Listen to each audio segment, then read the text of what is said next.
Alright, we're going to sketch, in this case, one cycle of a sine graph. So the first thing I always do with the 4 pieces of information is the amplitude. This is a 6, which will spread the top and the bottom of the parent graph to 6 and negative 6. From those two locations, 6 and negative 6, we'll move it down 5. Here's your up or down shift.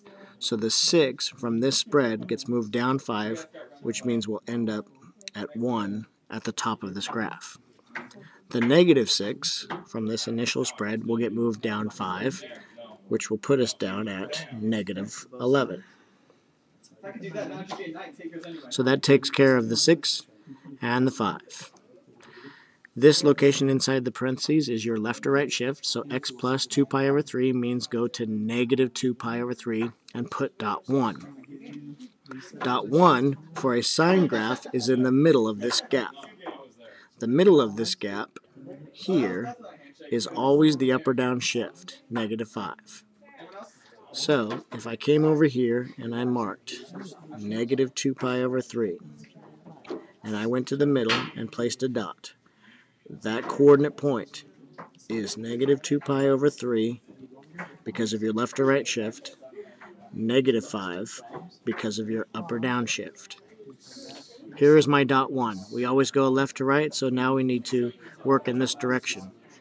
If this was cosine, I would have put a dot at the top of my gap, which is up here at 1. It would have been right about there. If it was a negative cosine, I would have put a dot down here at the bottom of this gap. Regardless of this 6, or if it was negative 6, this still would have been dot number 1. So we've used 3 of the 4 pieces of information. We only have 1 left to use, and that's the 9/8. If we remember the formula, P times B is equal to 2 pi. This is a formula that converts the parent graph, which is normally a distance of 2 pi from dot 1 to dot 5, to something else. Now, this is the B value. What we are trying to calculate is the P value, which stands for period. The period is the length of one cycle. The length of one cycle is the distance from dot 1 to wherever dot 5 is going to be. Now, if you put 9/8 here, what you would have to do to get it P by itself is divide by it. So I always tell everyone, you know what, there's going to be a 2 pi divided by the B. You might as well just do 2 pi divided by every time. So 2 pi divided by 9/8 will give us our P value, the length of one cycle. To solve this, we do 2 pi times the reciprocal, 8/9, and get 16/9.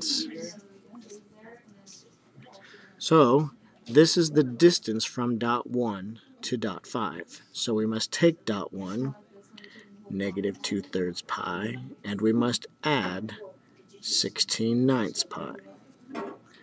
Now don't let the pi's get in your way. I can just temporarily not write them. We need to find a common denominator for a 3 and a 9, which will be a 9, so this is negative 6/9, plus 16/9 is 10/9.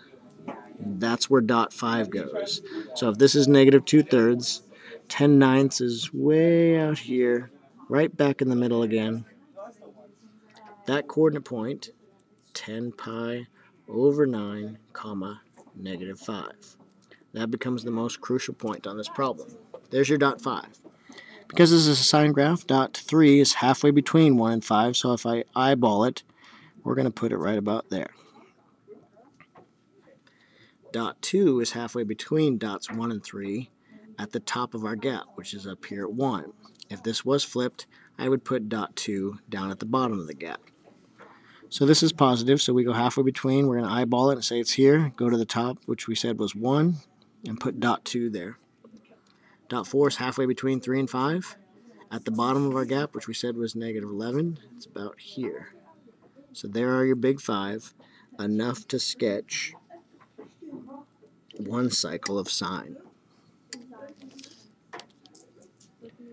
Okay, here is problem number 2. Copy this down. If you need more time, press pause. Careful, it does say sketch 2 cycles. Press pause. Here's the solution for that.